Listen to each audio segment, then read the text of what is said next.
ಜ್ಞಾನಾನಂದಮಯಂ ದೇವಂ ನಿರ್ಮಲಸ್ಫಟಿಕಾಕೃತಿಂ ಆಧಾರಾಂ ಸರ್ವವಿದ್ಯಾನಾಂ ಹಯಗ್ರೀವಮುಪಾಸ್ಮಹೆ. ಓಂ ನಮೋ ಭಗವತೆ ವಾಸುದೇವಾಯ. ಓಂ ನಮೋ ನಾರಾಯಣಾಯ. ನಮಸ್ಕಾರ, ವೆಲ್ಕಮ್ ಟು ನಕ್ಷತ್ರನಾಡಿ. 22ನೇ ತಾರೀಕು ನಮ್ಮ ನಕ್ಷತ್ರನಾಡಿ ತರಗತಿ ಇರತಕ್ಕಂಥದ್ದು. ಏಪ್ರಿಲ್ 22. ಕುಟುಂಬ ಸಮೇತರಾಗಿ ಕಲೀರಿ. ಹಾಗೆ 15 ದಿವಸದ ಕ್ಲಾಸಸ್ ಇರುತ್ತೆ.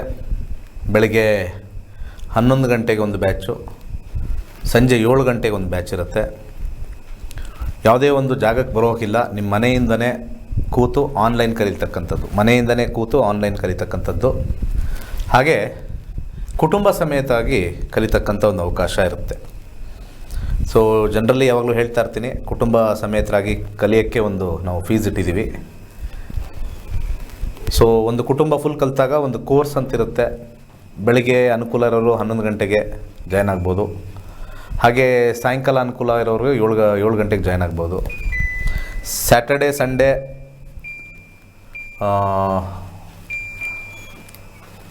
ರಜಾ ಇರುತ್ತೆ. ಸೊ ಪ್ರಾಕ್ಟೀಸ್ ಮಾಡೋಕ್ಕೆ ಈಸಿ ಆಗುತ್ತೆ ಒಂದು. ಹಾಗೆ 9ನೇ ತಾರೀಕು ಉಗಾದಿ ಇರ್ತಕ್ಕಂಥದ್ದು. ಭಾಳ ವಿಶೇಷ ಏನು ಅಂತಂದರೆ, ನಮ್ಮ ಹಿಂದೂ ಧರ್ಮದಲ್ಲಿ ಹೊಸ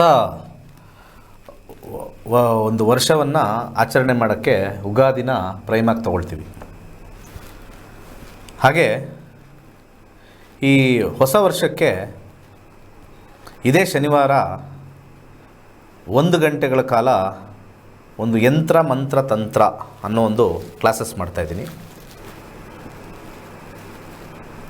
ಅಂದರೆ 6ನೇ ತಾರೀಕು 6 ಶನಿವಾರ 7:30 ಇಂದ 8:30, 501 ಮಾತ್ರ ಶುಲ್ಕ ಇರತಕ್ಕಂಥದ್ದು.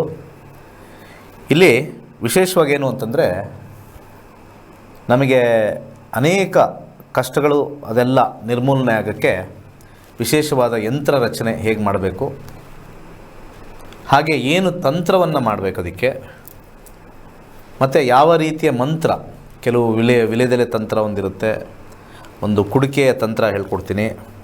ಹಾಗೆ ಒಂದು ಯಂತ್ರ ರಚನೆ ಮಾಡಿ ಯಾವ್ಯಾವ ಒಂದು ಟೈಮಲ್ಲಿ ಹೇಗೆ ಮಾಡಬೇಕು. ಸೊ ಫೈನಾನ್ಷಿಯಲ್ಗೆ ಭಾಳಷ್ಟು ಅನುಕೂಲ ಆಗುತ್ತೆ, ವ್ಯಾಜ್ಯಕ್ಕೆ ಭಾಳಷ್ಟು ಅನುಕೂಲ ಆಗುತ್ತೆ, ಉದ್ಯೋಗಕ್ಕೆ ಅನುಕೂಲ ಆಗುತ್ತೆ, ವೈವಾಹಿಕ ವಿಚಾರಕ್ಕೆ ಅನುಕೂಲ ಆಗುತ್ತೆ. ಅದನ್ನು ನೀವೇ ಕುಟುಂಬ ಸಮೇತ ಮನೆಯಲ್ಲಿ ಮಾಡ್ತಕ್ಕಂಥ ಒಂದು ವಿಧಿವಿಧಾನಗಳನ್ನು ನಾನು ಈ ಒಂದು ತರಗತಿಯಲ್ಲಿ ಹೇಳ್ಕೊಡ್ತೀನಿ. ತರಗತಿಗೆ ಎಲ್ಲೂ ಬರುವಂಥ ಅವಶ್ಯಕತೆ ಇಲ್ಲ. ಮನೇಲೇ ಕೂತ್ಕೊಂಡು ಝೂಮ್ ವಿಡಿಯೋ ಅಂತ ಬರುತ್ತೆ. ಝೂಮ್ ಆ್ಯಪ್ ಡೌನ್ಲೋಡ್ ಮಾಡಿಕೊಂಡ್ರೆ ಝೂಮ್ ವಿಡಿಯೋ ಬರುತ್ತೆ. ಅಲ್ಲೇ ಪ್ರತಿಯೊಂದು ಎಕ್ಸ್ಪ್ಲೇನ್ ಮಾಡಿ, ಒಂದು PDF ಕೂಡ ಯಾವ ರೀತಿ ಮಾಡಬೇಕು ಅಂತ ಹೇಳಿ ಒಂದು PDF ಕೂಡ ಹೇಳ್ಕೊಡ್ತೀನಿ. ಪ್ರತಿ ವರ್ಷ ಮಾಡ್ತೀನಿ. ಪ್ರತಿ ವರ್ಷ ನಮ್ಮ ಸ್ಟೂಡೆಂಟಿಗೆ ಜಾಸ್ತಿ ಕೊಡ್ತಾಯಿದ್ವಿ. ಈ ವರ್ಷ ಎಲ್ಲರಿಗೂ ಆಗಲಿ. ಕ್ರೋಧಿನಾಮ ಸಂವತ್ಸರ ಬರ್ತಾ ಇರ್ತಕ್ಕಂಥದ್ದು. ಧನುರ್ ಲಗ್ನದಲ್ಲಿ ವಿಶೇಷವಾಗಿ ಉಗಾದಿ ಆಚರಣೆ ಆಗ್ತಕ್ಕಂಥದ್ದು ಸ್ಟಾರ್ಟ್ ಆಗುತ್ತೆ, ಪ್ರಾರಂಭವಾಗುತ್ತೆ ಚೈತ್ರ ಮಾಸದ ಪ್ರಥಮಿ. ಸೊ ಅಲ್ಲಿ ವಿಶೇಷವಾಗಿ ಈ ಸತಿ ಸ್ವಲ್ಪ ಕೆಲವು ಗ್ರಹಗಳು ಚತುರ್ಥದಲ್ಲಿ ಭಾಳ ಹೆಚ್ಚಾಗಿ ಕೂತ್ಕೊಂಡು ಕುಟುಂಬ ಕಲಹಗಳಿಗೆ, ಕುಟುಂಬ ಸಮಸ್ಯೆಗೆ ಹೆಚ್ಚು ನಾಂದಿ ಆಗ್ತಕ್ಕಂಥದ್ದು ತೋರಿಸೋದ್ರಿಂದ ಸ್ವಲ್ಪ ಯಂತ್ರವನ್ನು ಕುಟುಂಬಕ್ಕೋಸ್ಕರ, ತಂತ್ರವನ್ನು ಒಂದು ಆರೋಗ್ಯಕ್ಕೋಸ್ಕರ, ಹಾಗೆ ಮಂತ್ರವನ್ನು ಅಭಿವೃದ್ಧಿಗೋಸ್ಕರ 3 ಮಿಕ್ಸ್ ಮಾಡಿ ನಮ್ಮ ವೇದದಲ್ಲಿ ಬರ್ತಕ್ಕಂಥ ಕೆಲವು ವಿಚಾರಗಳನ್ನೆಲ್ಲ ತುಂಬಿಸಿ 1 ಗಂಟೆಗಳ ಕಾಲ ಒಂದು ತರಗತಿಗಳನ್ನ ಹೇಗೆ ನಾವು ಯಂತ್ರ ತಂತ್ರ ಮಂತ್ರಗಳನ್ನು ಉಪಯೋಗಿಸಿ ಮುಂದಿನ ವರ್ಷ ಉತ್ತಮವಾಗಿರ್ತಕ್ಕಂಥ ಜೀವನ, ಕಷ್ಟಗಳು ಕಮ್ಮಿ ಆಗಲಿ ಅಂತ ಹೇಳಿ ಇದೊಂದು ಕ್ಲಾಸಸ್ಸು ನಾವು ಮಾಡ್ತಾಯಿದ್ವಿ. ಆಸಕ್ತರು ಕೆಳಗಡೆ ಇರ್ತಕ್ಕಂಥದ್ದಕ್ಕೆಲ್ಲ ವಾಟ್ಸ್ಯಾಪ್ ಮಾಡಿ, ಕಾಲ್ ಮಾಡೋದಕ್ಕಿಂತ ಹೆಚ್ಚಾಗಿ ವಾಟ್ಸ್ಯಾಪ್ ಮಾಡಿದ್ರೆ ಒಳ್ಳೆಯದು. ಯಾಕಂದರೆ ಕಾಲು ತುಂಬ ಬರೋದ್ರಿಂದ ಸ್ವಲ್ಪ ತೊಗೊಳ್ಳೋದು ಕಷ್ಟ. ಪ್ರತಿ ಸತಿ ಹೇಳ್ತಾ ಇರ್ತೀನಿ, ನಮ್ಮಲ್ಲಿ ಸಮಸ್ಯೆ ಏನಾಗಿದೆ ಅಂತಂದರೆ, ಕರ್ನಾಟಕದಲ್ಲದೆ ಬೇರೆ ಬೇರೆ ಕಡೆ ತುಂಬ ಜನ ನೋಡ್ತಾ ಇದ್ದಾರೆ ಕನ್ನಡಿಗರು. ದೇಶಾದ್ಯಂತ ಬೇರೆ ಬೇರೆ ಕಡೆಯಿಂದ, ಮಹಾರಾಷ್ಟ್ರ, ಪಂಜಾಬ್ ಅಲ್ಲಲ್ಲಿಂದನೂ ನೋಡ್ತಾರೆ. ಅದಲ್ಲದೆ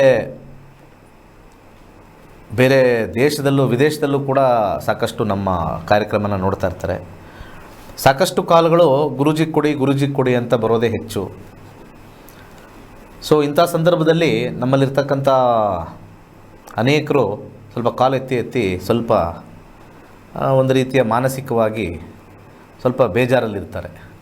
ಯಾಕಂದರೆ ಸುಮ್ಮನೆ ಫೋನ್ ಎತ್ತಿದ ತಕ್ಷಣ ಗುರೂಜಿ ಕೊಡಿ ಅಂತಂದರೆ ಈಗೇನು ನಾವೇನು ಟೆಲಿಫೋನ್ ಆಪ್ರೇಟ್ರಾ? ಹೇಳಿ, ಇಲ್ಲೇನೋ ಕಾರ್ಯಕ್ರಮದಲ್ಲಿ ಅರ್ಧ ಗಂಟೆ ಮಾಡ್ತೀವಿ, ಇಲ್ಲೊಂದು ಕಾರ್ಯಕ್ರಮದಲ್ಲಿ ಒಂದು ಫೋನ್ ಇಟ್ಟಿರ್ತಾರೆ, ಇಲ್ಲಿ ಉಚಿತ ಸಲಹೆ ಕೊಡೋಕ್ಕೆ ಒಂದು ಅರ್ಧ ಗಂಟೆಯ ಒಂದು ವಿಚಾರ ಕೊಟ್ಟಿರ್ತೀವಿ. ಅದು ಬಿಟ್ಬಿಟ್ಟು ನಾಳೆನೂ ಯಾವಾಗಲೂ ಒಂದು ಟೈಮಲ್ಲಿ ಸಿಕ್ತು, ಫೋನ್ ನಂಬರ್ ಕೊಟ್ಟಿದ್ದಾರೆ ಕೆಳಗಡೆ ಹೊಡಿತಾ ಇರೋದು, ಫ್ರೀ ಕೇಳೋದು. ಅದೇನಾಗುತ್ತೆ, ಜುನೈನಲ್ಲಿರ್ತಕ್ಕಂಥವ್ರು ಜುನೈನಾಗಿ ಒಂದು ಕರೆ ಗುರೂಜಿನ ಭೇಟಿ ಮಾಡೋಕ್ಕೋ ಅಥವಾ ಕ್ಲಾಸ್ ಕೇಳೋಕ್ಕೋ ಸ್ವಲ್ಪ ಎಲ್ಲ ಪ್ರಾಬ್ಲಮ್ ಆಗುತ್ತೆ. ಸೊ ನಾನು ಇದನ್ನೆಲ್ಲ ಅವಾಯ್ಡ್ ಮಾಡೋಕ್ಕೆ ಬೆಸ್ಟ್ ನಾನು ಆಲೋಚನೆ ಮಾಡಿದ್ದು, ಎಲ್ಲ ನಂಬರು 8 ನಂಬರ್ ನಾವೇನು ಕೊಟ್ಟಿದ್ದೀವಿ ಕೆಳಗಡೆ ಹೋಗ್ತಾಯಿದೆ, ಎಲ್ಲದರಲ್ಲೂ ವಾಟ್ಸಪ್ ಇದೆ. ಯಾವುದಾದ್ರು ಒಂದು ನಂಬರ್ ಸೇವ್ ಮಾಡ್ಕೊಳ್ಳಿ, ಏನಾದ್ರು ವಿಚಾರ ಕೇಳಬೇಕೋ ವಾಟ್ಸಪ್ ಮಾಡಿಬಿಡಿ. ಸೊ ಅವಾಗ ಅಲ್ಲೇ ಇರುತ್ತೆ, ಅದು ನೋಡಿದಾಗ ಅವರು ನಿಮಗೆ ವಾಪಸ್ಸು ಏನು ವಿಚಾರಕ್ಕೆ ಅಂಥೇಳಿ ಖಂಡಿತ ಒಳ್ಳೆಯದಾಗುತ್ತೆ. ಕ್ಲಾಸ್ ಇರ್ಬೋದು, ಭೇಟಿ ವಿಚಾರ ಇರ್ಬೋದು,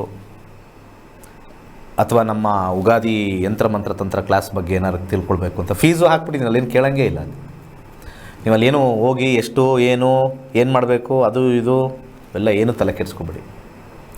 ಸೊ ನಿಮ್ಮ ಮನೇಲಿ ಯಾರಾದ್ರೂ ಮಾಡ್ಬೋದು. ಕೆಲವು ಪ್ರಶ್ನೆಗಳಿರ್ತವೆ, ನಮಗೆ ಡೇಟ್ ಬಂದುಬಿಟ್ಟಿದೆ ಸರ್, ನಾನು ಮಾಡಬೇಕು ಅಂತಿದ್ದೀನಿ, ಏನು ಮಾಡೋದು? ಗಂಡಸರು ಮಾಡ್ಬೋದು, ಮನೇಲಿರ್ತಕ್ಕಂಥ ಮಕ್ಕಳು ಮಾಡ್ಬೋದು. ಸೊ ಯಾರು ಮಕ್ಕಳು ಸ್ವಲ್ಪ ಈಸಿಯಾಗಿ ಮಾಡ್ತಕ್ಕಂಥ ಒಂದು ಅಟ್ಲೀಸ್ಟು ಒಂದು 8ನೇ ಕ್ಲಾಸ್ ಮೇಲೆ 9ನೇ ಕ್ಲಾಸ್ ಮೇಲಿರೋ ಹುಡುಗರು ಯಾರಾದರೂ ಹುಡುಗಿರು ಇದ್ದರೂ ಕೂಡ ಈ ತಂತ್ರಗಳನ್ನ ಮಾಡ್ಬೋದು. ಇಂಥದ್ದೆಲ್ಲ ನಾನು ಇಲ್ಲೇ ವಾಹಿನಿಲೇ ಹೇಳ್ತಾ ಇದ್ದೀನಿ. ಹಸ್ಬೆಂಡು ಮಾಡ್ಬೋದು, ತಂದೆ ಮಾಡ್ಬೋದು, ತಾಯಿ ಮಾಡ್ಬೋದು, ಮನೇಲಿ ಯಾರ್ಯಾರು ಇರ್ತಾರೆ ಎಲ್ಲರೂ ಯಾರಾದರೂ ಒಬ್ಬರು ಮಾಡ್ಕೊಂಡಿರ್ತಕ್ಕಂಥದ್ದು ಮಾಡ್ಬೋದು ಖಂಡಿತ. ಸೊ ಖಂಡಿತ ಇದು ಸಕ್ಸಸ್ ಆಗ್ತಕ್ಕಂಥದ್ದು. ತುಂಬ ಸತಿ ನಾನು ಪ್ರತಿ ವರ್ಷ ಕಳೆದ 2016ರಿಂದನೂ ಕೂಡ ಈ ಉಗಾದಿ ಭವಿಷ್ಯದ ತಂತ್ರಗಳನ್ನು ಹೇಳ್ಕೊಂಡು ಬರ್ತಾಯಿದ್ದೀನಿ. ಅದರೊಂದು ಲಾಜಿಕಲ್ಲಿ ಆ ವರ್ಷದ ಭವಿಷ್ಯದ ಮೇಲೆ ಲಾಜಿಕಲಿ ಕೆಲವು ಯಂತ್ರಗಳನ್ನು ಮತ್ತು ಆ ಲಾಜಿಕಲಿ ಕೆಲವು ತಂತ್ರಗಳನ್ನು ಮತ್ತು ಲಾಜಿಕಲಿ ಕೆಲವು ಮಂತ್ರಗಳನ್ನು. ಸೊ ಇದು 2 ರೀತಿ ವರ್ಕ್ ಆಗುತ್ತೆ. ಒಂದು ತಿಳ್ಕೊಳ್ಳಿ, 2 ರೀತಿ ವರ್ಕ್ ಆಗುತ್ತೆ. ಒಂದು ಬರೀ ನಿಮಗೆ ಒಂದೇ ವರ್ಕ್ ಆಗಲ್ಲ. ನಾನಲ್ಲಿ ಅಡ್ಯಾಪ್ಟ್ ಮಾಡ್ಕೊಂಡಿರ್ತಕ್ಕಂಥ ಒಂದು ಕಾನ್ಸೆಪ್ಟ್ ಹೇಗಿದೆ ಅಂದರೆ, ಈಗ ಲೋಕದಲ್ಲಿ ಈಗ ನೆಕ್ಸ್ಟು ಇವಾಗ ಚತುರ್ಥಾಧಿಪತಿ ಪಂಚಮದಲ್ಲಿ ಅಗ್ನಿ ರಾಶಿಲಿ ಕೂತಿದ್ದಾನೆ. ಸೊ ಅಗ್ನಿ ರಾಶಿಲಿ ಏನಾಗುತ್ತೆ, ಜಲತತ್ವ ಆಗಿರ್ತಕ್ಕಂಥ ಗ್ರಹ ಅಗ್ನಿ ತತ್ವ ಇದರಲ್ಲಿ ಕೂತ್ಕೊಂಡು, ಹಾಗೆ ಜಲತತ್ವದಲ್ಲಿ 4 ಗ್ರಹಗಳು ಕೂತಿರ್ತಕ್ಕಂಥದ್ದು ಎಲ್ಲನೂ ನಾವು ನೋಡಿದಾಗ ಅಲ್ಲಿ ಮಳೆ ಅತಿ ಹೆಚ್ಚಾಗಿ ಬಂದರೂ ಕೂಡ ಎಲ್ಲಿ ಬೇಕೋ ಅಲ್ಲಿ ಕ್ಯಾಚ್ಮೆಂಟ್ ಏರಿಯಾದಲ್ಲಿ ಬೀಳೋದಿಲ್ಲ. ನಾನು ಮತ್ತೆ ಉಗಾದಿ ಭವಿಷ್ಯ ನಾನು ಮಾಡಿದಾಗ ಅದನ್ನು ಹೇಳ್ತೀನಿ ಡೀಟೇಲಾಗಿ. ಕ್ಯಾಚ್ಮೆಂಟ್ ಏರಿಯಾದಲ್ಲಿ ಬೀಳದೇ ಇರೋದ್ರಿಂದ ಭಾರತದಲ್ಲಿ ಒಂದು ರೀತಿ ವಾಟರ್ ಕ್ರೈಸಿಸ್ಸು ಉಂಟಾಗೋದು ಖಂಡಿತ ಇದೆ. ಇದರದ್ದು ಎಫೆಕ್ಟ್ ಏನು ಅಂತಂದರೆ ನೆಕ್ಸ್ಟ್ ಉಗಾದಿಗಾಗುತ್ತೆ. ಹೇಗಪ್ಪ ಅಂತಂದರೆ, ಇವಾಗೇನೋ ಒಂದು ಅಲ್ಲಲ್ಲಿ ಕ್ಯಾಚ್ಮೆಂಟ್ ಸ್ವಲ್ಪ ಬಿದ್ದು ಸ್ವಲ್ಪ ಬೇಕಾಗಿರೋ ಥರ ಆಗುತ್ತೆ, ಎಲ್ಲ ಸರೋಗುತ್ತೆ. ಇದ್ರದ್ದು ಆಫ್ಟರ್ ಎಫೆಕ್ಟು ಮತ್ತು ಕ್ರೋಧಿನಾಮ ಸಂವತ್ಸರ ಶನಿಯ ಒಂದು ಅಂಶದಲ್ಲಿ ಬಂದಿರತಕ್ಕಂಥದ್ದು. ಆ ಸಂವತ್ಸರದ ಅಧಿಪತಿನೂ ತೊಗೊಳ್ಬೇಕಾಗತ್ತೆ. ಕ್ರೋಧಿನಾಮ ಸಂವತ್ಸರ ಅಂತ ಕರಿತೀವಿ. ಆ ಕ್ರೋಧಿನಾಮ ಸಂವತ್ಸರದ ಅಧಿಪತಿ ಸ್ಯಾಟ್ರನ್ನು ಲಗ್ನದಿಂದ 3ನೇ ಮನೆಯಲ್ಲಿ ವಾಯುತತ್ವದಲ್ಲಿ ಕೂತಿರೋದ್ರಿಂದ ಆ ಮೋಡಗಳನ್ನು ಬೇರೆ ಕಡೆ ತಳ್ತಕ್ಕಂಥ ಒಂದು ಮೇದಿನಿ ಜ್ಯೋತಿಷದಲ್ಲಿ ಬರ್ತಕ್ಕಂಥ ಒಂದು ಸಣ್ಣ ವಿಚಾರ ನಿಮ್ಗೆ ಕೊಡ್ತಾಯಿದ್ದೀನಿ. ಸೊ ಈ ವಿಚಾರದಲ್ಲಿ ಮಳೆನೂ ಚೆನ್ನಾಗಾಗಲಿ ಅಂತ ಹೇಳಿ ಆ ಸಂಕಲ್ಪನಿಟ್ಟು ಇಲ್ಲಿ ಯಂತ್ರತಂತ್ರ ಮಂತ್ರನ ಮಾಡ್ತಾಯಿದ್ದೀನಿ. ಇದು not only for your family. ಒಂದು 100 ಜನ ಮಾಡಲಿ ಅಥವಾ 10 ಜನನೇ ಮಾಡಲಿ, ಈ ಒಂದು ಲೋಕಕ್ಕೆ ಒಳ್ಳೆಯದಾಗಲಿ ಅಂತ ಹೇಳಿ ಮಾಡ್ತಕ್ಕಂಥ ಒಂದು ವಿಚಾರ. ಬರ್ತಕ್ಕಂಥ ಶುಲ್ಕನ ದೇವಸ್ಥಾನದ ಅಭಿವೃದ್ಧಿಗೋ ಅಥವಾ ಮತ್ತೊಂದಕ್ಕೋ ಪುಣ್ಯದ ಕೆಲಸಕ್ಕೆ ನಾನು ಬಳಸ್ತೀನಿ. ಯಾಕಂದರೆ ನಾನೊಂದು ಸತಿ ಹೇಳಿದ್ಮೇಲೆ ಅದು ನೀವು ನೋಡ್ಕೊಳ್ದೇ ಹೋದರೂ ಮೇಲಿರೋನು ನೋಡ್ತಾ ಇರ್ತಾನೆ ನನ್ನ, ಅದಂತೂ guarantee. That is not A problem. ಹಾಗೆ ಮಳೆ ವಿಚಾರದಲ್ಲಿ, ಸುಭಿಕ್ಷ ವಿಚಾರದಲ್ಲಿ, ಯಾಕೆಂದರೆ ಜಲನೇ ಭಾಳ ಇಂಪಾರ್ಟೆಂಟ್ ಆಗಿರ್ತಕ್ಕಂಥದ್ದು. ಮಳೆ ಹೆವಿ ಬಂದೇ ಬರುತ್ತೆ, ಆದರೆ ಕ್ಯಾಚ್ಮೆಂಟ್ ಏರಿಯಾದಲ್ಲಿ ಬರದಲೇ ಈ ವರ್ಷ ಇವಾಗ ನಾವು ನೋಡ್ತಾ ಇರ್ತಕ್ಕಂಥದ್ದು ಬೇಗ ನೀರು ಖಾಲಿ ಆಯ್ತಲ್ಲ, ನೆಕ್ಸ್ಟ್ ಇಯರ್ ನಮಗೆ ಜನವರಿ ಫೆಬ್ರವರಿಯಿಂದನೇ ಸ್ಟಾರ್ಟ್ ಆಗಿಬಿಡುತ್ತೆ ಪ್ರಾಬ್ಲಮ್. ಇವಾಗ ಅಟ್ಲೀಸ್ಟ್ ಏಪ್ರಿಲಲ್ಲಿ ಮೇಯಲ್ಲಿ ಸ್ವಲ್ಪ ನಾವು ಮಾಡ್ತೀವಿ, ಯಾಕಂದರೆ ಹೋದ ವರ್ಷದ ಕಂಪೇರ್ ಮಾಡಿದ್ರೆ ಸ್ವಲ್ಪ ನಡೆಯುತ್ತೆ. ನೆಕ್ಸ್ಟ್ ಯುಗಾದಿ ಬರೋಷ್ಟಕ್ಕೆ ಆ ಯುಗಾದಿ ಮುಗಿಯೋ ಟೈಮಿಗೆ ಅಲ್ಲಿ ಇಲ್ಲಿ ಆ ಕಡೆ ಈ ಕಡೆ ಅಲ್ಲೊಂದು ಸಮಸ್ಯೆ ಸೃಷ್ಟಿಯಾಗ್ಬಿಡುತ್ತೆ, which will take that kind of ಒಂದು ಇದು. ಇವತ್ತೇನಂತಂದರೆ ಇವತ್ತು ನಮಗೆ ಧನಧಾನ್ಯಗಳು ಇವತ್ತು ಬಂದರೆ ಮುಂದಿನ ವರ್ಷಕ್ಕೆ ಸ್ವಲ್ಪ ಅದು ಒಂದು ಎಕ್ಸ್ಟ್ರಾ ಇರ್ತಕ್ಕಂಥದ್ದು ಬರುತ್ತೆ. ಈ ವರ್ಷನೇ ಸ್ಕ್ಯಾರ್ಸಿಟಿ ಅಂತ ನಾವೇನು ಕರಿತೀವಿ ಬಂದರೆ ನೆಕ್ಸ್ಟ್ ಇಯರ್ ಏಪ್ರಿಲ್ ಮೇ ಜೂನ್ಗೆ ವೆರಿ ವೆರಿ ಹೈ ಸ್ಕ್ಯಾರ್ಸಿಟಿ ಆಗುತ್ತೆ. ಯಾಕಂದರೆ ಇದು ಜಲತತ್ವದ 3 ರಾಶಿಗಳನ್ನು ನಾವು ತಗೊಂಡಾಗ ಚತುರ್ಥ ಭಾಳ ಚೆನ್ನಾಗಿರ್ತಕ್ಕಂಥದ್ದು ಇದ್ದರೂ ಕೂಡ ಲಗ್ನಾಧಿಪತಿ ಚತುರ್ಥಾಧಿಪತಿ ಪಂಚಮಕ್ಕೆ ಹೋಗಿರೋದ್ರಿಂದ ಜಲಕ್ಷಾಮ, ಮಳೆ ಬರುತ್ತೆ, ಹೆವಿ ಬರುತ್ತೆ, but not in the catchment areas. ಬೇಗ ಡ್ರೈ ಆಗ್ತಕ್ಕಂಥ ಒಂದು ವಿಚಾರನ ಖಂಡಿತ ಎಲ್ಲರೂ ಅನುಭವಿಸ್ತೀರ. ಮಳೆ ಎಲ್ಲ ಕಡೆ ತೋರಿಸ್ತಾ ಇರುತ್ತೆ, ಅಲ್ಲಿ ಪ್ರವಾಹ ಇಲ್ಲಿ ಪ್ರವಾಹ ಬಂದೇ ಬರುತ್ತೆ, but it will never be in the real where catchment area where it can be stored. ಆ ಸ್ಟೋರೇಜ್ ಅಂತ ನಾವು ಕರಿತೀವಿ. ಸೊ ಸ್ಟೋರೇಜ್ ಅನ್ನೋದು ಭಾಳ ಇಂಪಾರ್ಟೆಂಟು. ಇದು ಅಗ್ನಿ ತತ್ವದಲ್ಲಿ ಬಂದು ಕೂತ್ಕೊಂಡ್ರೆ ಅಗ್ನಿ ಜ್ವಾಲೆ ಅದ್ರ ಮೇಲೆ ನೀರು ಸುರಿತಾ ಇದ್ರೂ ಕೂಡ ಬೆಂಕಿ ಆರೋಗುತ್ತೆ, ಮತ್ತೆ ಹತ್ಕೊಳ್ಳುತ್ತೆ, ನೀರು ಆವಿಯಾಗೋಗುತ್ತೆ.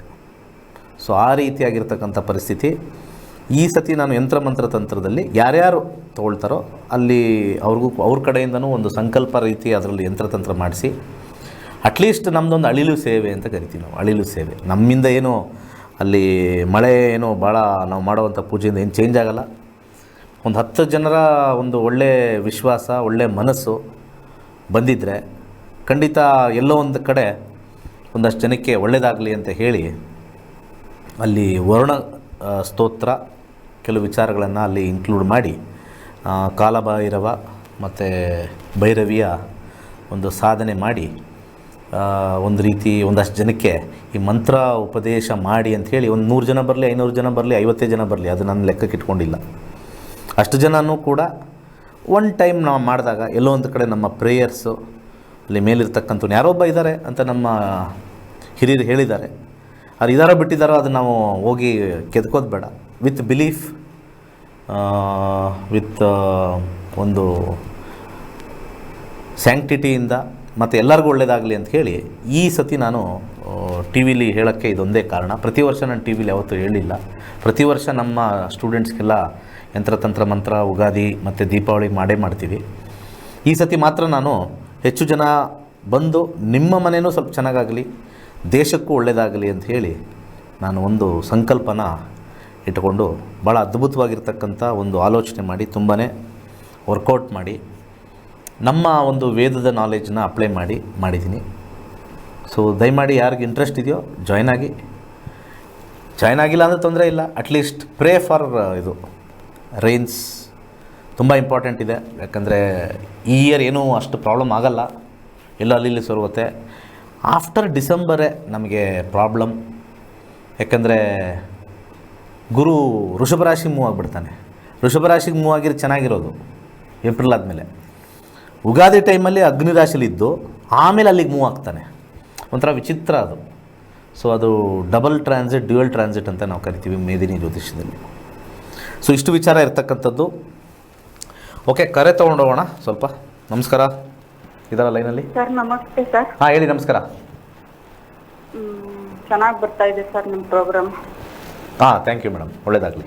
ಇಲ್ಲ, ನಮ್ಮದು ವಿಚಾರ ಎರಡೂ ಇರಬೇಕು, ಒಂದು ಪರ್ಸ್ನಲ್ಲು ಒಂದು ದೇಶಕ್ಕಾಗೂ ಮಾಡಬೇಕಷ್ಟೇ, ಅದಕ್ಕೋಸ್ಕರ. ಹೌದು ಹೌದು ಸರ್. ಒಳ್ಳೇದಾಗಲಿ ಮೇಡಮ್. ಏನು ಕೇಳಬೇಕಾಯ್ತು? ಪ್ರಶ್ನಾಶಾಸ್ತ್ರ ಗುರು ನಂಬರ್ ಹೇಳಿ. 1 to 249. 240. 240. ಏನು ವಿಚಾರ? ನಮ್ಮ ಮಗ MNC ಕಂಪ್ನಿ ಕೆಲಸ ಮಾಡ್ತಾ ಇದ್ದ ಸರ್, ಬಿಟ್ಬಿಟ್ಟವನೆ. ಸರಿ. ಬೇರೆ ಕಂಪ್ನಿಗೆ ಇದು 3 ತಿಂಗಳು ಟ್ರೈನಿಂಗ್ ಮಾಡ್ತಾವನೆ. ಆರನೇ ಆಯಿತು. ಒಂದು ಸತಿ ಹೇಳಿದ್ರೆ ಗೊತ್ತಾಗ್ಬಿಡುತ್ತೆ ನಿಮಗಿದ್ದು. ನಾನು ಹೇಳ್ತೀನಿ ಕೆಲಸದ ವಿಚಾರ. ಓಕೆ, 6ನೇ ಮನೆ ಶನಿ ಕಾಂಬಿನೇಷನ್ ಮನೆ ಇದೆ. ಶನಿ ಕಾಂಬಿನೇಷನ್ ನೋಡಿದಾಗ 12ನೇ ಮನೆ ಮತ್ತು 1ನೇ ಮನೆ ಸೆಲ್ಫ್ ಎಫರ್ಟಿಂದ ಆಗುತ್ತೆ, ಮತ್ತು 12ನೇ ಮನೆ ಮತ್ತು ಅವ್ರಿಗೆ ಮಲ್ಟಿನ್ಯಾಷನಲ್ ಕಂಪ್ನಿನೇ ಸಿಗುತ್ತೆ. ಇವ್ರು ಸ್ವಲ್ಪ ಎಫರ್ಟ್ ಹಾಕೋದ್ರಿಂದ ಖಂಡಿತ ಸಕ್ಸಸ್ ಆಗೇ ಆಗುತ್ತೆ ಅಂತ ತೋರಿಸ್ತಾ ಇದೆ. ಚಂದ್ರ ದಶ, ಚಂದ್ರ ಭುಕ್ತಿ, ಚಂದ್ರ ಅಂತರ್ಭುಕ್ತಿಲಿ ನೀವು ಪ್ರಶ್ನೆ ಕೇಳಿದ್ದೀರಾ. ಸೊ ಇಲ್ಲಿಂದ ನೆಕ್ಸ್ಟು ಮಂಗಳ ಭುಕ್ತಿ ಬರುತ್ತೆ. ಮ್ಯಾಕ್ಸಿಮಮ್ 2 to 3 ಮಂತ್ಸಲ್ಲಿ ಮತ್ತೆ ಜಾಬಲ್ಲಿ ಇದ್ದೇ ಇರ್ತಾರಮ್ಮ. ಸ್ವಪ್ರಯತ್ನದಿಂದ ಆಗೇ ಆಗುತ್ತೆ. ಸ್ವಲ್ಪ ಅವ್ರಿಗೆ ಏನಾದ್ರು ಸಾಧ್ಯವಾದರೆ ಒಂದು ಓಂ ರಂ ರಾಹುವೇ ನಮಃ ಅಂತ ಹೇಳ್ಕೊಳಕ್ಕೆ ಸಜೆಸ್ಟ್ ಮಾಡ್ತೀನಿ. ಏನು ಪ್ರಾಬ್ಲಮ್ ಏನಿಲ್ಲ. 12ನೇ ಮನೆ ಯೂಶ್ವಲಿ ಮಲ್ಟಿನ್ಯಾಷನಲ್ ಕಂಪ್ನಿ ಬರುತ್ತೆ. ಯಾವಾಗಲೂ ಅಷ್ಟೇ ಒಂದು ಜ್ಯೋತಿಷ್ಯದಲ್ಲಿ ಭಾಳ ಇಂಪಾರ್ಟೆಂಟ್ ಆಗಿರ್ತಕ್ಕಂಥ ಒಂದು ನೆಗೆಟಿವ್ ಹೌಸ್ ಅಂದರೆ 8th ಹೌಸ್. ಯಾರನ್ನೂ ಬಿಡಲ್ಲ 8ನೇ ಮನೆ. ಅದರಲ್ಲಿ ಎಸ್ಪೆಷಲಿ ನಮಗೆ ಎಲ್ಲಿ ಸೀಕ್ರೆಟ್ ಅಡಗಿದೆ ಅಂದರೆ, ಗ್ರಹ 8ನೇ ಮನೆ ಕೂತ್ಕೊಳ್ಳಿ ತೊಂದರೆ ಇಲ್ಲ. ಯಾವುದೇ ಗ್ರಹ 8ನೇ ಮನೆ ಕೂತ್ಕೊಳ್ಳಿ, ಅದು ನಮಗೆ ಸಮಸ್ಯೆ ಕೊಡುತ್ತೆ. ಅದೇ ಗ್ರಹ ಯಾವುದಾದ್ರು 9 ಗ್ರಹದಲ್ಲಿ ನಕ್ಷತ್ರದಲ್ಲಿ ಬಂತೋ, ಆ ಗ್ರಹ 11ನೇ ಮನೆಯಲ್ಲಿದ್ದರೂ ಕೂಡ ನಮಗೆ ಸಮಸ್ಯೆ ಕೊಡುತ್ತೆ. ಅದಕ್ಕೆ ಎಷ್ಟೋ ಜನ ಪರಾಶರ ಫೇಲ್ ಆಗೋದೇ ಇಲ್ಲಿ ರೀಸನ್. Parashara fails here. 11ನೇ ಮನೆ ಗುರು ಇದೆ, ಗುರುದಶ ಬಂದಿದೆ, ಸೂಪರಾಗಿದೆ 11ನೇ ಮನೆ. ಅವನು ಸ್ವಂತ ಮನೆ ಅಂತಲೇ ಇಟ್ಕೊಳ್ಳೋಣ. ಫಾರ್ ಎಕ್ಸಾಂಪಲ್ಲು ಕುಂಭಲಗ್ನನೇ ಅಂತಲೇ ಅಂದ್ಕೊಳ್ಳೋಣ. ಕುಂಭಲಗ್ನಕ್ಕೆ 11ನೇ ಮನೆ ಗುರು, 2ನೇ ಅಧಿಪತಿನೂ ಗುರು, 11ನೇ ಮನೆಯಲ್ಲಿದ್ದಾನೆ. ಗುರು ಅತ್ಯುತ್ತಮವಾಗಿರ್ತಕ್ಕಂಥ ಸ್ಥಾನ, ಸ್ವಂತ ಮನೆಯಲ್ಲಿದ್ದಾನೆ ಅಂತ ಅಂದ್ಕೊಳ್ಳೋಣ. ಅವನಿರ್ತಕ್ಕಂಥ ಏನಾದ್ರು ನಕ್ಷತ್ರ ಅಲ್ಲಿ, ಯಾಕಂದರೆ ಕೇತು ಒಂದಿರುತ್ತೆ, ಶುಕ್ರ ಒಂದಿರುತ್ತೆ, ಆಮೇಲೆ ಸೂರ್ಯ ಇರುತ್ತೆ. ಏನಾದ್ರು ಈ ಒಂದು ಲಗ್ನದ ಸೂರ್ಯ ಅಥವಾ ಶುಕ್ರ ಅಥವಾ ಕೇತು 8ನೇ ಮನೆ ಕೂತ್ಕೊಂಡ್ಬಿಟ್ರೆ, ಗುರುದಶ ಬಂದುಬಿಟ್ರೆ ದುಡ್ಡೆಲ್ಲ ಹಾಳಾಗ್ಬಿಡುತ್ತೆ. ಅಲ್ಲೇ ಎಲ್ಲರೂ ಕನ್ಫ್ಯೂಸ್ ಆಗಿರೋದು. ಪರಾಶರ ಓದ್ದವ್ರಿಗೆಲ್ಲ ಅಲ್ಲೇ ಕನ್ಫ್ಯೂಷನ್ ಆಗಿರೋದು. ಏನಿದು ಹಿಂಗಾಗ್ತದೆ ಇವರು ಆಮೇಲೆ ಜಾತಕದಲ್ಲಿರೋದೆಲ್ಲ ಕೆಟ್ಟದ್ದು ಹುಡುಕ್ಬಿಟ್ಟು ಪೂಜೆ ಮಾಡಿಸ್ತಾರೆ. ದಶದಲ್ಲಿರ್ತಕ್ಕಂಥ ನಕ್ಷತ್ರನ ಪೂಜೆ ಮಾಡಿಸಲ್ಲ. ಲಗ್ನದಲ್ಲಿ ಶನಿ ಕೂತಿದ್ದಾನೆ, ಅವನು ಹಿಂಗೆ ಮಾಡ್ತಾನೆ, ಯಾಕಂದರೆ ಅವನು ವ್ಯಯಾಧಿಪತಿ ಅಂತ ಶನಿಗೆ ಹೋಗ್ಬಿಡ್ತಾರೆ. 8ನೇ ಮನೆ ಕೂತಿರ್ತಕ್ಕಂಥ ಗ್ರಹ ಗುರುವಿನ ನಕ್ಷತ್ರದಲ್ಲಿ ಬಂದು ಡೇಂಜರ್ ಮಾಡಿರ್ತಕ್ಕಂಥದ್ದು ಯಾರೂ ಅರ್ಥ ಮಾಡ್ಕೊಳ್ಳಲ್ಲ. ಅದಕ್ಕೆ ನಾವು ಜ್ಯೋತಿಷ್ಯನ ಕಲಿತಾಗ ಇವೆಲ್ಲ ಹೇಳ್ಕೊಡ್ತೀನಿ. ಸಾಕಷ್ಟು ಸೀಕ್ರೆಟ್ಸ್ ಇರುತ್ತೆ. ಅದರಿಂದ ಸಾಕಷ್ಟು ದುಡ್ಡು ವಿಚಾರದಲ್ಲೂ, ಹೆಲ್ತ್ ವಿಚಾರದಲ್ಲೂ, ಮತ್ತು ಮನೆ ವಿಚಾರದಲ್ಲೂ ಅಭಿವೃದ್ಧಿ ಹೊಂದೋಕ್ಕೆ ಜ್ಯೋತಿಷ್ಯ ಸಿಕ್ಕಾಪಟ್ಟೆ ಹೆಲ್ಪ್ ಮಾಡುತ್ತೆ. ತುಂಬ ಹೆಲ್ಪ್ ಮಾಡುತ್ತೆ. ತುಂಬ ಜನಕ್ಕೆ ಗೊತ್ತಿಲ್ಲ ಜ್ಯೋತಿಷ್ಯ ಕಲಿತ್ರೆ ಎಷ್ಟು ಅದೃಷ್ಟವಂತರಾಗ್ತೀರಾ ನೀವು ಅಂತ. ತುಂಬ ಜನಕ್ಕೆ ಗೊತ್ತಿಲ್ಲ. ಕಲಿಯೋಕ್ಕೆ ಹಿಂಗೆ ತಲೆ ಕೆರ್ಕೋತಾರೆ. ನನ್ನ ತಲೆಗೆ ಹೋಗುತ್ತೋ ಇಲ್ವೋ, ನನಗಾಗುತ್ತೋ ಇಲ್ವೋ. ಅಲ್ಲೇ ನಿಮಗೆ ಕರ್ಮಗಳು ನೆಗೆಟಿವ್ ಹೊಡಿತಾ ಇರ್ತವೆ, ಅಲ್ಲೇ ಲತ್ತೆ ಹೊಡಿತಾ ಇರ್ತವೆ. ಯಾಕಂದರೆ ನನ್ನ 30 ವರ್ಷದ ಅನುಭವದಲ್ಲಿ ಬರೋದನ್ನು ತಪ್ಪಿಸೋಕ್ಕೆ ಆಗಲ್ಲ. ಪರ್ಫೆಕ್ಟ್ ಹೌದು, ಎಸ್ ಒಪ್ಕೊಳ್ತೀನಿ. ಅದನ್ನು ಹೆಂಗೆ ಮ್ಯಾನೇಜ್ ಮಾಡ್ಕೊಂಡು ಮುಂದೆ ಹೋಗ್ಬೋದು, ಅಲ್ಲಿವರೆಗೂ ಸೈಲೆಂಟಾಗಿರಬೇಕಾ, ಇಲ್ಲಿವರೆಗೂ ಸೈಲೆಂಟ್ ಆಗಿರ್ಬೇಕು, ನೆಕ್ಸ್ಟ್ ಹೆಂಗಿದೆ, ತುಂಬಾ ನಮಗೆ ಹೆಲ್ಪ್ ಮಾಡುತ್ತೆ ಜ್ಯೋತಿಷ್ಯ. ನಾನು ಇಲ್ಲಿ ಇವತ್ತು ಯಾರ್ಯಾರು ಕೇಳ್ತಾ ಇದ್ದಾರೆ, ನೀವು ಕಲ್ತಿಲ್ವಾ? ಈ ಒಂದು ಉಗಾದಿಲಿ ಪೂಜೆ ಆದಮೇಲೆ ಸಂಕಲ್ಪ ಮಾಡ್ಕೊಳ್ಳಿ, ಏಪ್ರಿಲ್ ಕಲ್ತ್ಬಿಡ್ತೀನಿ, ಅದು ಏನು ಅದೃಷ್ಟ ನೋಡೇ ಬಿಡ್ತೀನಿ, ಕಷ್ಟದಿಂದ ದೂರ ಆಗಬೇಕು, ಬರೋ ಕಷ್ಟನೇ ಹೇಗೆ ನಿಭಾಯಿಸಬೇಕು, ಎಲ್ಲ ಸೀಕ್ರೆಟ್ಸು ಟೆಕ್ನಿಕ್ಸು 15 ಡೇಸಲ್ಲಿ ಹೇಳ್ಕೊಡ್ತೀನಿ. ನಾನು ಈ ನಡುವೆ ಯಾರ್ದು ಮಾತಾಡೋದನ್ನು ಹಾಕಿಲ್ಲ, ಯಾಕಂದರೆ ಕಾರ್ಯಕ್ರಮದ ಬೇರೆ ಬೇರೆ ವಿಚಾರದಲ್ಲಿ ಎಷ್ಟು ಜನ ನಮ್ಮ ಬಗ್ಗೆ ಮಾತಾಡಿರ್ತಾರೆ ಸ್ಟೂಡೆಂಟ್ಸು, ಹೆಂಗಿದೆ ಕ್ಲಾಸು ಎಕ್ಸಲೆಂಟಾಗಿ. ಅದೊಂದೇ ಅಲ್ಲ, ನಮ್ಮ ಸ್ಟೂಡೆಂಟ್ಸ್ ಏನು ಮಾತಾಡಬೇಕು, ಅವ್ರಿಗೆ ಹೇಗೆ ಬದಲಾವಣೆ ಆಗಿದೆ ಬದುಕಲ್ಲಿ, ಅದನ್ನು ಹೇಳಬೇಕು ಎಲ್ಲರೂ. ಮುಂದಿನ ದಿವಸದಲ್ಲಿ ಹೇಳಿ, ಒಂದು 10 ಜನ ಗೊತ್ತಾಗಲಿ. ಈಗ ಒಂದು ವಿಚಾರ, ಇನ್ನು ಕಷ್ಟ ತುಂಬ ಲಾಂಗ್ ಪೀರಿಯಡಲ್ಲಿ ಇದ್ದುಬಿಟ್ರೆ ಅದಕ್ಕೆ ನೆಕ್ಸ್ಟ್ ಏನೇನು ಬದಲಾವಣೆ ಮಾಡಬೇಕು ಅನ್ನೋ ಸೀಕ್ರೆಟ್ಸು ಕೂಡ ಶಾಸ್ತ್ರದಲ್ಲಿ ಕೊಟ್ಟಿದ್ದಾರೆ. ಓಕೆ, ಮುಂದಿನ ಕರೆಗೋಣ. ನಮಸ್ಕಾರ. ನಮಸ್ಕಾರ ಸರ್. ಹೇಳಿ ಸರ್, ನಿಮ್ಮ ಪ್ರೋಗ್ರಾಮ್ ತುಂಬಾ ಚಂದ ಬರ್ತಾ ಇದೆ ಸರ್, ಒಳ್ಳೆ ರೀತಿಯಲ್ಲಿ. ಹೌದಾ? ಯಾರ ನೀವು ಮಂಗಳೂರಲ್ಲಿ ಇದ್ದಂಗಿದ್ದಾರೆ? ಹಲೋ, ಮಂಗಳೂರವರ ನೀವು? ಮಂಗಳೂರು ಅಲ್ಲ, ಉಡುಪಿ ಸರ್. ಉಡುಪಿ, ಅದೇ ಎಲ್ಲ ಒಂದೇ ಲೈನ್ ಅದು. ಯಾಕೆಂದರೆ ಬೆಂಗಳೂರವರು ಚೆನ್ನಾಗಿ ಬರ್ತಾ ಇದೆ ಅಂತಾರೆ, ಉಡುಪಿಯವರು ಚಂದ ಬರ್ತಾ ಇದೆ ಅಂತಾರೆ. ಇನ್ನು ನಾರ್ತ್ ಕರ್ನಾಟಕದವರು ಇಂದ್ರಾಳಿ ದೇವಸ್ಥಾನದ ಹೇಗೆ ಗೊತ್ತು ಸರ್? ಯಾರು? ಇಂದ್ರಾಳಿ ದೇವಸ್ಥಾನದ ಹೇಗೆ ಗೊತ್ತು ನಿಮಗೆ? ನನಗೆ ಎಲ್ಲ ಅಲ್ಲಿ ವಿಸಿಟ್ ಮಾಡಿದ್ದೀನಿ. ನಿಮ್ಮ ಉಡುಪಿಲಿ ವೆಂಕಟರಮಣ ದೇವಸ್ಥಾನದ ಅರ್ಚಕರು ನಮ್ಮ ಸ್ಟೂಡೆಂಟು. ಮುಲ್ಕಿ ಮುಲ್ಕಿ ಅಲ್ಲ ಸರ್, ಇಂದ್ರಾಳಿ. ಅಲ್ಲ, ಇಂದ್ರಾಣಿನೂ ಗೊತ್ತು. ನಿಮ್ಮ ಉಡುಪಿಲಿ ಇದ್ದೀರಲ್ಲ, ಅಲ್ಲಿ GSB ಕಮ್ಯುನಿಟಿಯವರು ಜಾಸ್ತಿ ಇರ್ತಾರೆ, ಮುಲ್ಕಿ. ಅಲ್ಲಿರೋ ಅರ್ಚಕರು ನಮ್ಮ ನಕ್ಷತ್ರನಾಡಿ ಕಲ್ತಿದ್ದಾರೆ. ಸೊ ಇಂದ್ರಾಳಿ ಟೆಂಪಲ್ಲು ಗೊತ್ತು. ಅಲ್ಲಿ ಶುಕ್ರನ ಪ್ರತ್ಯಾದಿ ದೇವತೆ ಇಂದ್ರಾಳಿ, ಮಣಿಪಾಲ್ ಹತ್ರ. ಕೇಳಿಸ್ತಾ? ಹೌದೌದು, ನಾವು ಅಲ್ಲೇ ಇರುವುದು. ಶುಕ್ರನ ಒಂದು ವಿಚಾರಕ್ಕೆ ಅಲ್ಲಿ ಸೀರೆ ಕೊಡೋದು ಅದು ಇದು ಎಲ್ಲ ಸ್ವಲ್ಪ ಮಾಡ್ತಾರೆ ತುಂಬ ಜನ. ಕೆಲವು ಕ್ಷೇತ್ರದ ಮಹಿಮೆ ಇರುತ್ತೆ. ಕೆಲವೊಂದು ಸತಿ ನಾವು ಕುಕ್ಕೇಲಿ ಆಗದೆ ಇರೋದು ಮತ್ತು ಕಾಳಹಸ್ತಿಲಿ ಆಗದೆ ಇರೋದು ನಮ್ಮ ಮನೆ ಪಕ್ಕದಲ್ಲಿರೋ ದೇವಸ್ಥಾನದಲ್ಲಿ ಆಗ್ಬಿಡ್ತವೆ. ಶಕ್ತಿ ಕೇಂದ್ರ ಅಂತ ಕರಿತೀವಿ ಅದನ್ನು. ಅರ್ಥ ಆಯ್ತಾ? ಹೌದು. ಇರಲಿ ಹೇಳಿ. ನನ್ನ ಮಗಳ ಮದುವೆ ವಿಷಯದಲ್ಲಿ ಕೇಳಲಿಕ್ಕಿತ್ತು. ಜಾತಕಕ್ಕೆ ಹೋಗ್ಲಾ ಪ್ರಶ್ನಾಶಾಸ್ತ್ರನ? ಪ್ರಪೋಸಲ್ ಒಂದು ಬಂದಿದೆ, ಅದು ಪ್ರಶ್ನಾಶಾಸ್ತ್ರ ಸರಿಯಲ್ಲ ಸರ್? 1 to 240 ಒಂದು ನಂಬರ್ ಹೇಳಿ. ಅದು ಅವರಿಗೆ 171. ಮ್ಯಾರೇಜ್ 7ನೇ ಮನೆಯಲ್ಲಿ ಶುಕ್ರನ ಕಾಂಬಿನೇಷನ್ ಬಂದಿದೆ. ಶುಕ್ರನ ಕಾಂಬಿನೇಷನ್ ಮ್ಯಾರೇಜಲ್ಲಿ ಯಾವ ರೀತಿ ತೊಗೊಂಡೋಗುತ್ತೆ ಅಂತ ನೋಡೋಣ. ಇಲ್ಲಿ ಶನಿ ರೆಟ್ರೋಗ್ರೇಡ್ ಇಲ್ಲ, ಮೂರನೇ ಮನೆ ಮದುವೆ ವಿಚಾರದಲ್ಲೂ ಇದೆ. ಮಾತುಕತೆ ಮುಂದುವರಿಸಿದ್ರೆ ಖಂಡಿತ ಇದು ಒಳ್ಳೆಯ ಒಂದು ಕಾಂಬಿನೇಷನ್. ಚೆನ್ನಾಗಿ ಮಾತಾಡಿಕೊಂಡು ಉತ್ತಮವಾಗಿರ್ತಕ್ಕಂಥ ಜೀವನವನ್ನು ಮಾಡ್ತಕ್ಕಂಥ ಕಾಂಬಿನೇಷನ್ ಇದೆ, ಏನೂ ತೊಂದರೆ ಇಲ್ಲ. ಲೋ ಸಕ್ಸಸ್ ಅಂತಂದರೆ ಫೋಟೋ ತಗೊಂಡಿದ್ದಾರೆ, ರಿಪ್ಲೈ ಮಾಡಲಿಲ್ಲ. ನೀವು ಮಾತಾಡಿ, 3 ಅಂತ ಬಂದಾಗ ನೀವು ಮಾತಾಡಬೇಕು, ಮುಂದುವರಿಬೇಕು. ನಿಮ್ಮ ಕಡೆಯಿಂದಾರು ಒಂದು ಕಮ್ಯುನಿಕೇಷನ್ ಮಾಡಿ. ಡೀಲರ್ ಯಾರು ಬಂದಿದ್ದರೆ, 3ನೇ ಮನೆ ಅಂದರೆ ಜನರಲಿ ಡೀಲರ್ ಇರ್ತಾರೆ, ಏನಂತಾರೆ ದಳ್ಳಾಳಿ, ಮಧ್ಯವರ್ತಿಗಳು ಅಂತ ಕರಿತೀವಿ ನಾವು. ಅದು ಇವತ್ತು ಇಂಟರ್ನೆಟ್ ಆದರೂ ಆಗಿರ್ಬೋದು, ಮಧ್ಯವರ್ತಿಕೆ ಯಾರೋ ಪರ್ಸನ್ ಆದರೂ ಆಗಿರ್ಬೋದು, ನಮ್ಮ ಸಂಬಂಧಿಕರಾಗಿರ್ಬೋದು, ಅವ್ರ ಮುಖಾಂತರ ಮಾತಾಡಿ ಇದು ಸಕ್ಸಸ್ ಆಗೋ ಕಾಂಬಿನೇಷನ್ ತೋರಿಸ್ತಾ ಇದೆ. ಇಲ್ಲಿ ಲೋ ಸಕ್ಸಸ್ ಅಂತಂದರೆ ಏನು ಅಂದರೆ ಮ್ಯಾರೇಜ್ಗೆ ನಾವು 2 ಮತ್ತು 7 ಮತ್ತು 9 ಹೈ ಸಕ್ಸಸ್ ಕೊಡ್ತೀವಿ. 3ನೇ ಮನೆ ಲೋ ಸಕ್ಸಸ್ ಅಂತಂದರೆ ಅವರು ಹೆಚ್ಚಾಗಿ ಮಾತುಕತೆಯಲ್ಲಿ ಇರ್ತಾರೆ, ಬಟ್ ಆ ಕಾಂಬಿನೇಷನ್ ನಾವು ಹಂಗೆ ಹೇಳ್ತೀವಿ. ಬಟ್ ಇದೇನು ಮೇಜರ್ ಪ್ರಾಬ್ಲಮ್ ಇಲ್ಲ, ಮುಂದುವರಿಬೋದು ಅಂತ ಜಾತಕ ಹೇಳ್ತಾ ಇದೆ, ಪ್ರಶ್ನಾಶಾಸ್ತ್ರ ಹೇಳ್ತಾ ಇದೆ.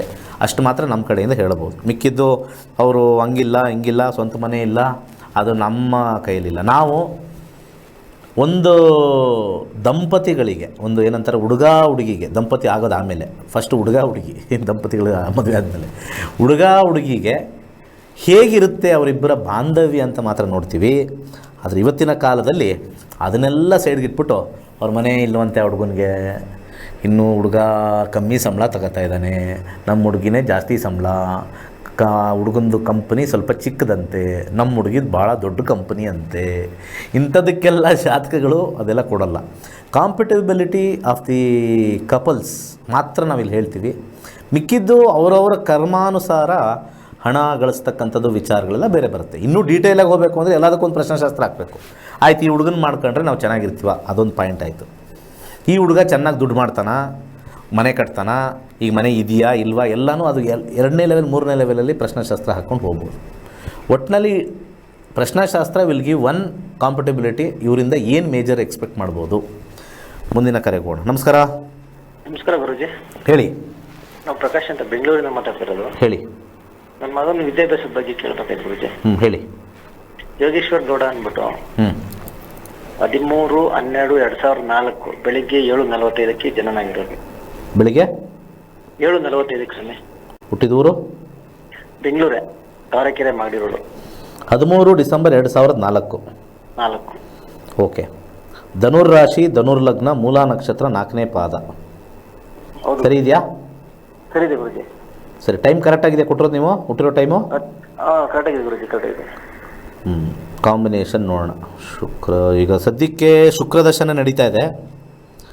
ಉತ್ತಮವಾಗಿರ್ತಕ್ಕಂಥದ್ದು ಓದ್ತಾರೆ, ಏನೂ ಪ್ರಾಬ್ಲಮ್ ಏನೂ ಇಲ್ಲ. ಶುಕ್ರ ಸ್ವಲ್ಪ ವಿಲಾಸದ ಗ್ರಹ ಆಗಿರೋದ್ರಿಂದ ಸ್ವಲ್ಪ ವ್ಯಸನಗಳಿಗೆ ಒಳಗಾಗ್ತಾರೆ, ಬಟ್ ಮುಂದೆ ಚೆನ್ನಾಗಿರುತ್ತೆ. ನನ್ನ ಸಜೆಷನ್ ಸ್ವಲ್ಪ ಏನೇ ಮಾಡಿದ್ರು MBA ಮಾಡಿದ್ರೆ ಭಾಳ ಉತ್ತಮ. ಇಂಜಿನಿಯರಿಂಗ್ ಮಾಡ್ತೀನಿ ಗುರುಜಿ. ಈಗ ಏನೇ ಮಾಡಿದ್ರು ಕೂಡ MBA ಮಾಡಿದ್ರೆ ಭಾಳ ಉತ್ತಮ. ಆ್ಯಡ್ ಆಯ್ತಾ ಸರ್ ಅದರಲ್ಲಿ? ಸರಿ ಗುರುಜಿ. ಖಂಡಿತ ಒಳ್ಳೆ ಪೊಸಿಷನಲ್ಲಿ ಮ್ಯಾನೇಜ್ಮೆಂಟ್ ಸೈಡಲ್ಲಿ ಇರ್ತಾರೆ. ಇಂಜಿನಿಯರಿಂಗ್ ಮಾಡಿದ್ರು ಕೂಡ team leader, team management side ಹೋಗೋದ್ರಿಂದ ಇಂಜಿನಿಯರಿಂಗ್ ಆದಮೇಲೆ MBAಗೆ ಏನಾದ್ರು ಹೋಗೋ ಆಸಕ್ತಿ ಇದ್ದರೆ ಗ್ರಹಗಳು ತುಂಬ ಅನುಕೂಲಕರವಾಗಿರ್ತಕ್ಕಂಥದ್ದು ಮ್ಯಾನೇಜ್ಮೆಂಟ್ ಸೈಡಲ್ಲಿ ಹೋಗಲಿ, ಉತ್ತಮವಾಗಿರ್ತಕ್ಕಂಥದ್ದು ಇರುತ್ತೆ. ಶುಕ್ರದಶ 2025 ಮುಗಿದು ಸೂರ್ಯ ಬಂದಾಗ ಸ್ವಲ್ಪ ಮಲ್ಟಿನ್ಯಾಷನಲ್ ಕಂಪ್ನಿಲಿ ಮತ್ತು ಮ್ಯಾನೇಜ್ಮೆಂಟ್ ಸೈಡಲ್ಲಿ ಹೋಗ್ತಾರೆ. ಅಲ್ಲೂ ಯಾಕಂದರೆ 10-1-4 ಇರ್ತಕ್ಕಂಥದ್ದು. ಸೊ ಒಳ್ಳೆಯದಾಗಲಿ, ಏನು ಪ್ರಾಬ್ಲಮ್ ಏನು ಮೇಜರ್ ಏನು ತೋರಿಸ್ತಾ ಇಲ್ಲ. ಗುಡ್ ಥಿಂಗ್ಸ್ ಫಾರ್ 12ನೇ ಮನೆ ನಮಗೆ ಮಲ್ಟಿನ್ಯಾಷನಲ್ ಕಂಪನಿ, ವಿದೇಶ ಪ್ರಯಾಣ ಎಲ್ಲವೂ ಕೊಡುತ್ತೆ. ಸೊ ಇಷ್ಟು ವಿಚಾರ ಏಪ್ರಿಲ್ 22ನೇ ತಾರೀಕು ಸೇರಿ ಲಕ್ಷಾಂತರ ರೂಪಾಯಿ ಸ್ಕೂಲ್ಗೆ, ಲಕ್ಷಾಂತರ ರೂಪಾಯಿ ಬಿಸ್ನೆಸ್ಗೆ, ಲಕ್ಷಾಂತರ ರೂಪಾಯಿ ಮದುವೆಗೆ, ಲಕ್ಷಾಂತರ ರೂಪಾಯಿ ವ್ಯಾಜ್ಯಕ್ಕೆ ಹಾಕೋಕ್ಕಿಂತ ಮುಂಚೆ ನಮ್ಮದೊಂದು ಕೋರ್ಸ್ ಫೀಸು 15,000 ಕುಟುಂಬ ಸಮೇತ ಕಲಿತ್ರೆ ಒಬ್ರೊಬ್ರಿಗೂ ಲೆಕ್ಕ ಹಾಕಿದ್ರೆ ಏನು ಕಮ್ಮಿನೇ. ಅದು ಜೀವನ ಪರ್ಯಂತ ನೆಮ್ಮದಿಯಾಗಿರೋಕ್ಕೆ ಒಂದು ದಾರಿ ಮಾಡಿಕೊಡ್ತೀನಿ, ಗ್ಯಾರಂಟಿಯಾಗಿ ದಾರಿ ಮಾಡಿಕೊಡ್ತೀನಿ. ಕಷ್ಟಗಳು ಕಮ್ಮಿ ಆಗುತ್ತೆ ಅಂತ ಹೇಳಲ್ಲ, ಕಷ್ಟಗಳನ್ನು ಹೇಗೆ ನಿಭಾಯಿಸ್ತಕ್ಕಂಥ ಒಂದು ವಿಚಾರ ಕ್ಲಿಯರಾಗಿ ಕೊಡ್ತಾರೆ. ಒಳ್ಳೆಯದಾಗಲಿ, ಸರ್ವೇ ಜನ ಸುಖಿನೋ ಭವಂತು.